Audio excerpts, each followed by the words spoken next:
Hi guys, today we're going to be talking about forgiveness. There are three ways to look at forgiveness. One is through the lens of the soul contract. The other one is to learn from our mistakes and seek forgiveness for that.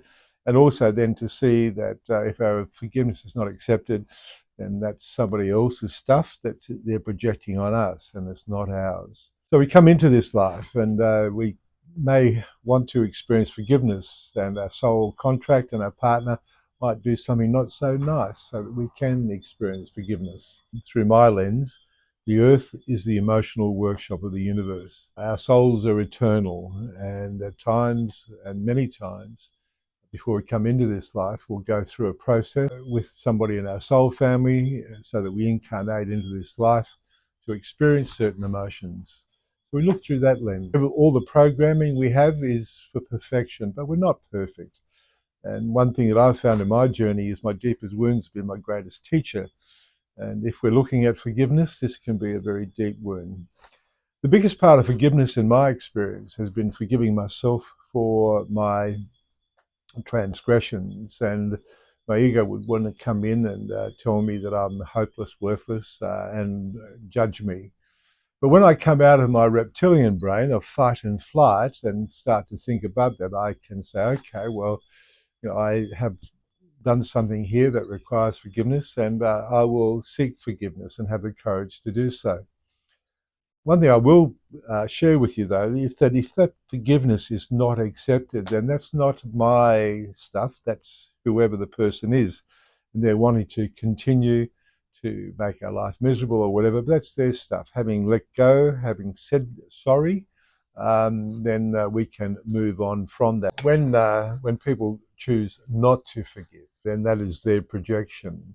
And if they don't go through the process of accepting forgiveness and providing forgiveness, then they will come back in another life, incarnate to have another crack at doing that. So there's an evolutionary process for both sides of the forgiveness equation.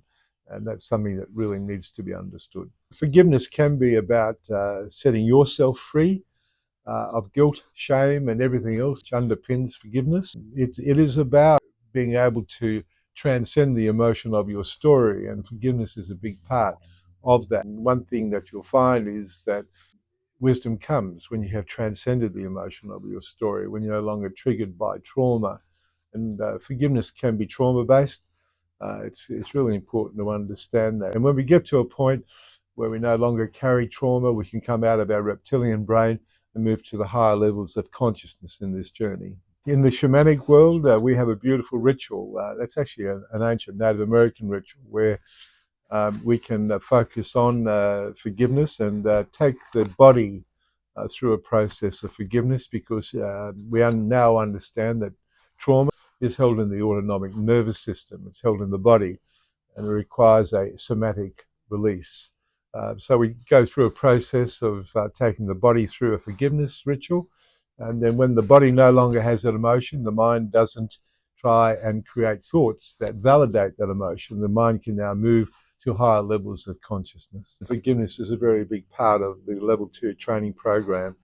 So level 1 is learning the basics, and level 2 we start to get into the more deeper emotions and how we handle those. Forgiveness has been a big part of my life. Having been able to process that through in my journey, it has freed me up to no longer have shame, guilt around my transgressions.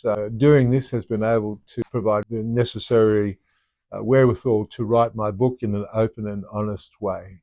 When we take this journey, forgiveness is a big part of it. And I thank you for being with me on this journey today. And I look forward to our next coming together.